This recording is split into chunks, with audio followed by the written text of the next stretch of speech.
यकीन कीजिए जब आपका गुनाह करने का दिल करे इस स्टोरी को जहन में ले आया गया। बारसीसा वॉज अ ग्रेट वर्शिपर, एक आबिद था बनी इसराइल का। इतना नेक आदमी था कि पूरे बनी इसराइल में उसका चर्चा था।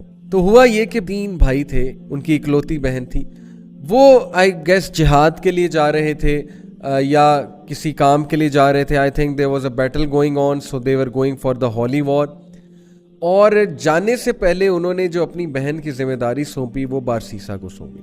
अब उनको ये ट्रस्ट था कि ये बहुत नेक आदमी है तो he will take care of our sister. अब कोई भी आम आदमी हो, जाहिर है कि वो दीनदार आदमी के बारे में यही सोचता है कि यार शरीफ आदमी है, चलो इससे कोई खतरा नहीं होगा। बारसीसा ने ये रिस्पॉन्सिबिलिटी एक्सेप्ट कर ली और बहुत शाय था, बहुत नेक था। अब देखें, वो उनकी बहन को कभी खाना देने जाता था या कोई चीज़ मंगवानी होती थी तो नॉक करके पूछ लेता था कि आपको कुछ चाहिए। These are footsteps of